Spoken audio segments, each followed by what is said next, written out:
if we say, what next should we do?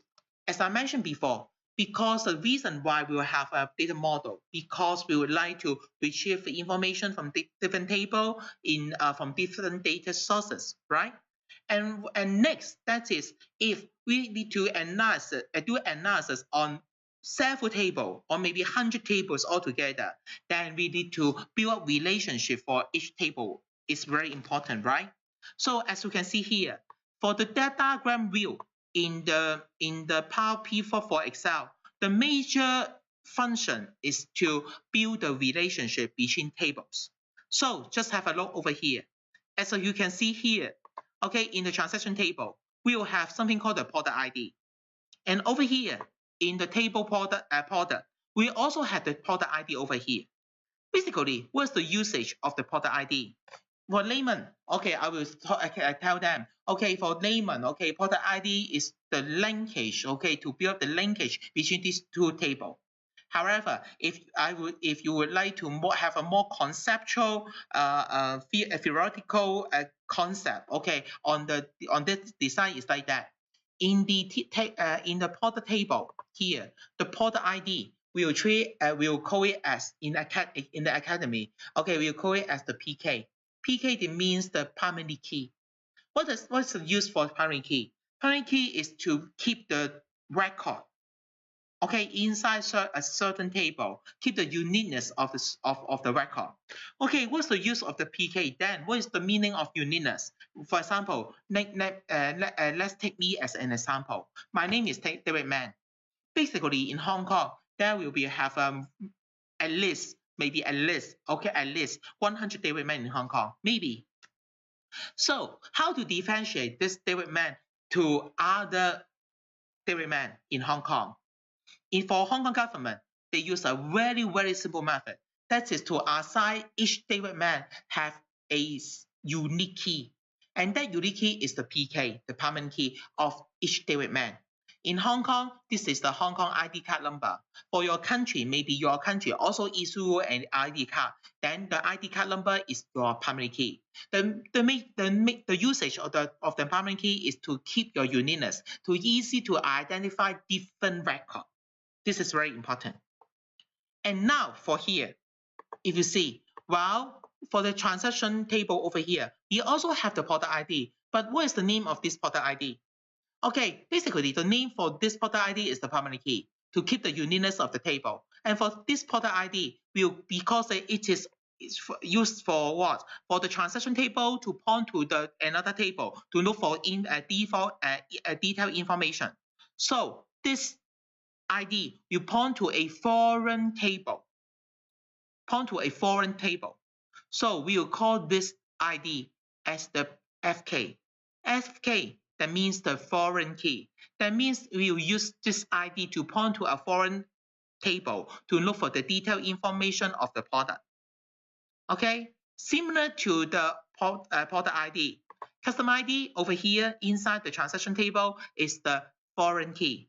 And over here, okay, there's custom ID because it is used to keep the uniqueness of the customer record. So this custom ID, the purpose is for primary key usage. So at this moment, we now know what is foreign key and what is primary key. And then how to link the table together. This is very important, right? How to link it?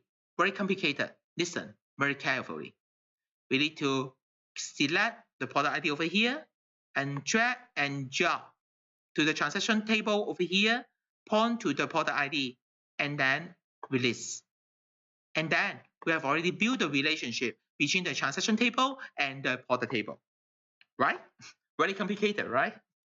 And now, let's have a look over here. I would like to build the relationship between the customer table and the transaction table. We will drag and drop the customer ID to the customer ID inside the customer table and release. And then we'll got, okay, now we have already built two relationships. Okay, the first relationship is between the transaction table and the product table. And the second relationship is between the transaction table with the customer table. If you would like to have a look on the details about the relationship we have built inside the diagram view. So what should we do? Just have a look over here. Please click the design menu over here. And then can you see here under the relationship section, we will have a button called the Manage Relationship. Manage Relationship. Just click the Manage Relationship button. See what happened.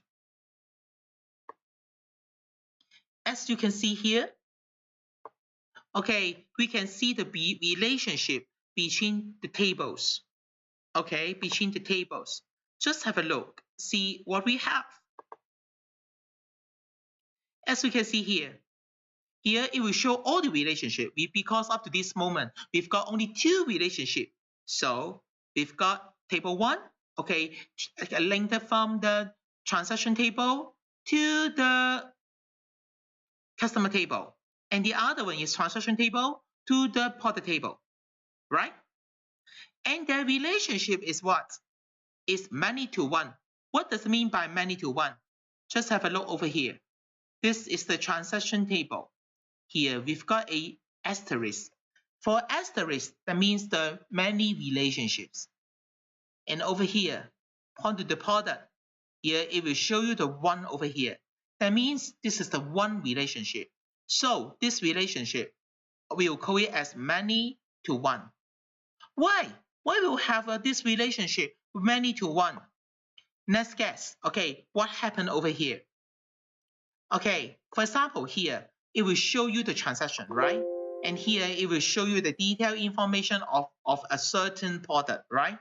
For example, just like the style number in Lian Feng, right? For a style number, we may have a different customer to buy the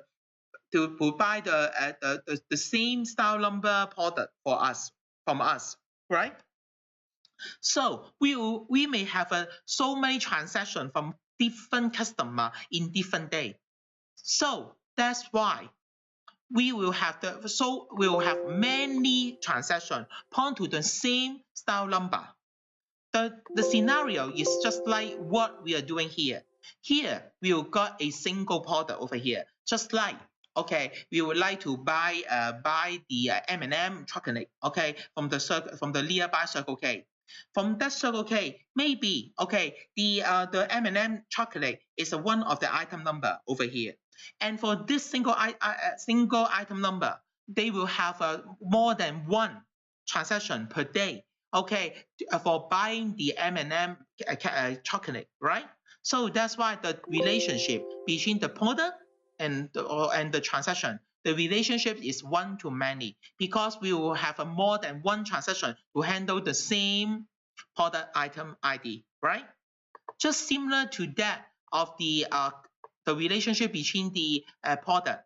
Okay, the relationship between the transaction and the customer is also the similar, because a single customer may have many business with us. So that's why one customer over here will have many transactions with the shop as well. So the relationship for the customer and transaction are also 1 to many as well.